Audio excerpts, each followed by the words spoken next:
Bonjour à tous, bonjour les amis. Alors je reviens avec cette vidéo sur la série Initiation au non-travail du sol. C'est la troisième vidéo. Si vous voulez voir les deux premières, cliquez sur le logo de la chaîne, allez dans Playlist, ouvrez la playlist intitulée Initiation au non-travail du sol.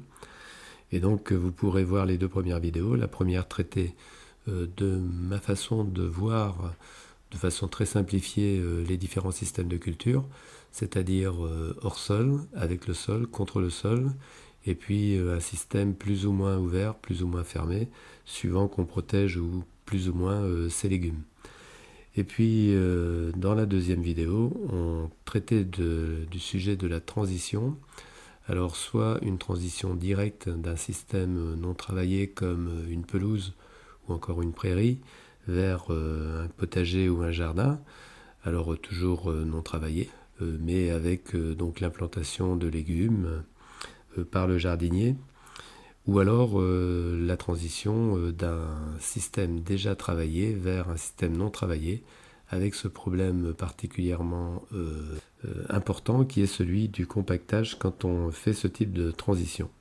Alors dans cette troisième vidéo, on va aborder la connexion à ce système complexe du sol. Ah oui, on va dire bonjour aux limaces parce que tout jardinier, quel que soit le système de culture, doit tenir compte un jour ou l'autre des gastéropodes.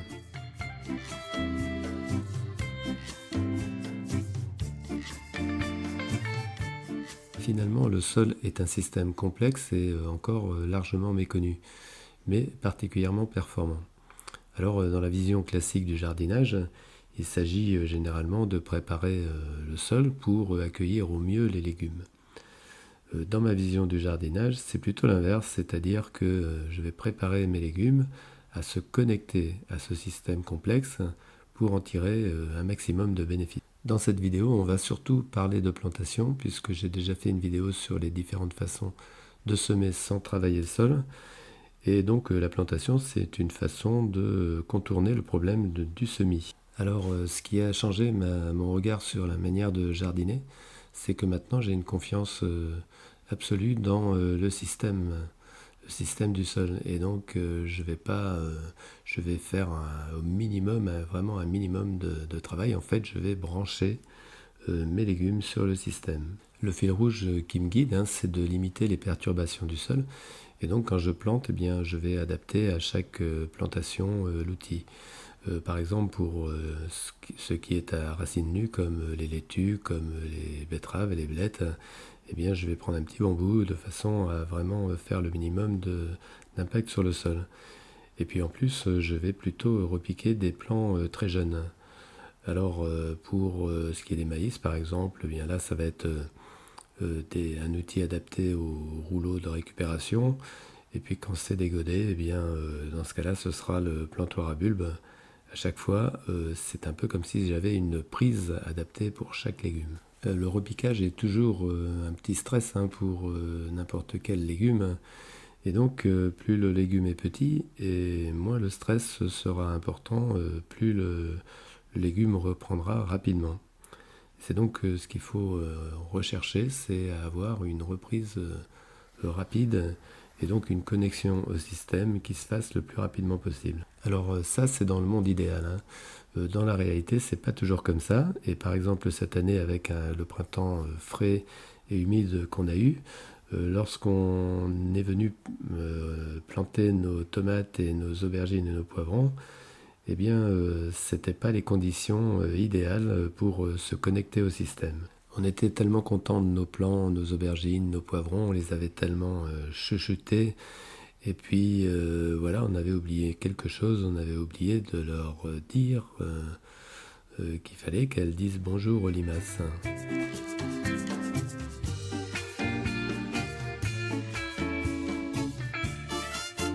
Les limaces font partie du système.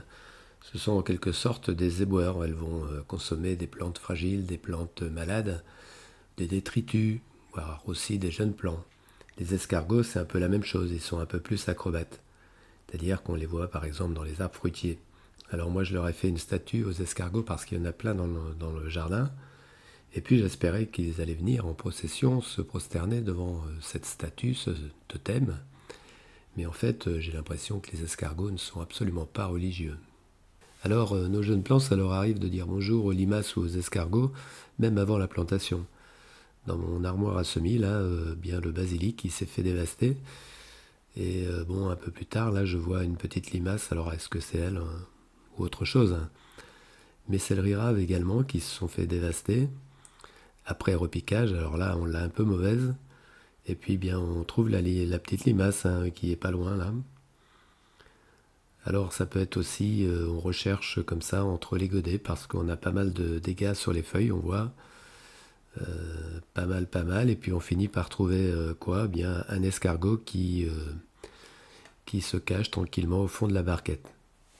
Alors, quand on connecte nos plants au système, on va les retrouver, les limaces et les escargots. Et il suffit que la période soit pas très favorable, comme c'était le cas cette année pour les poivrons et les aubergines, parce que on a eu un printemps frais, très frais, et puis il y avait pas mal d'humidité. Dans ce cas-là, ces légumes qui sont des grandes fragiles, eh bien, ils ont du mal, et donc elles se font visiter par les limaces, par les escargots, et parfois, même comme ici en pot, eh bien, elles peuvent très bien y passer, hein. Alors ce qu'on remarque aussi quand même, c'est qu'au bout d'un petit moment, eh bien, elles sont vaccinées en quelque sorte. Elles finissent par repartir si elles n'ont pas disparu. Il y a donc une période délicate en général de quelques jours quand on connecte nos plants au système. Et puis si on passe cette étape, eh bien en général ça va mieux. Il faut donc un petit peu anticiper sur ça.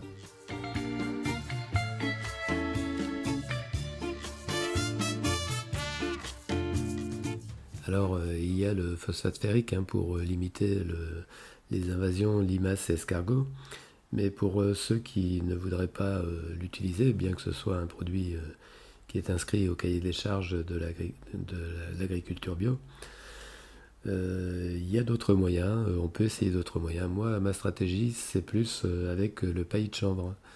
J'ai remarqué qu'ils ne s'aventuraient pas tellement sur ce genre de petits paillis, c'est pas très agréable pour eux.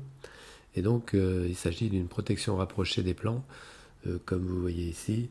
Il faut éviter effectivement qu'il y ait un passage, qu'il y ait un pont, une herbe qui vienne jusqu'à la plante. Et donc c'est assez adapté à certains légumes qui sont facilement attaqués. Bon, ça peut être des choux, mais ici les poivrons c'est pareil, et même les aubergines d'ailleurs, ou alors les melons. Alors le truc c'est d'essayer de les préserver un petit peu des attaques des limaces pendant quelques jours, le temps qu'elles fassent justement leur connexion au système.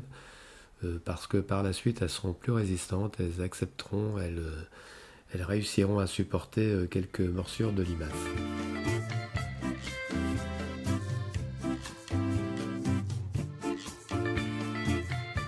Les pommes de terre sont un bon exemple, hein. Ce sont des pommes de terre sous feuilles mortes, elles sont posées directement sur le sol et malgré tout elles se connectent elles aussi au système du sol et malgré qu'elles soient sur le sol. Et donc elles sont également attaquées par les limaces au début. On voit au moment où je remets une deuxième couche de feuilles mortes, on voit que les feuilles sont bien attaquées ici. Et puis elles vont se refaire une santé. Ensuite elles vont repartir, elles vont être bien connectées, elles vont bénéficier d'un certain nombre d'avantages par rapport à ce système. Et pour elles après il n'y a plus de problème. Et pour le jardinier non plus. Il n'est plus dans l'idée de les protéger, il les laisse vivre leur vie finalement.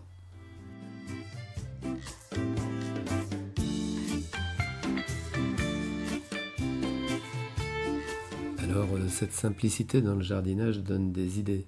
Par exemple de se connecter directement sur un bord de pelouse. Comme ici, vous voyez avec les coquerets.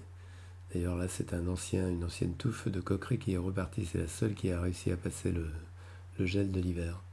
Donc ici, ce sont des moyens simples hein, de protection, un petit peu de paillis de chanvre hein, par rapport aux gastéropodes, et puis également des petits bâtons par rapport aux oiseaux. Ce qu'on voit également quand on se lance dans ce genre d'aventure, c'est qu'il y a des semis spontanés, comme ici tout un tas de coquerets et également d'amarante. J'avais quelques pieds ici l'année dernière. Et donc là j'ai mis des cardons hein, qui se sont finalement bien implantés. Alors évidemment, dans des conditions un petit peu particulières, comme ça, directement sur un coin de pelouse, il faut plutôt des légumes qui ont du caractère, donc qui soient capables de s'imposer, des plantes pionnières en fait.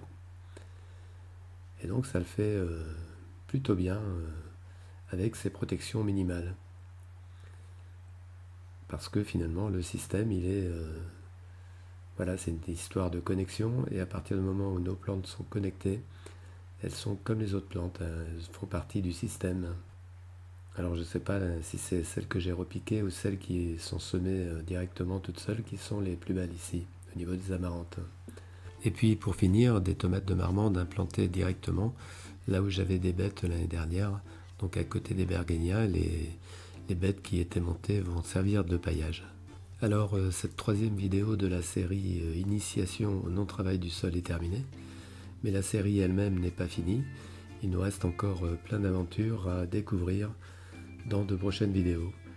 Alors j'espère que cette vidéo vous aura plu et je vous dis à la prochaine vidéo et surtout portez-vous bien.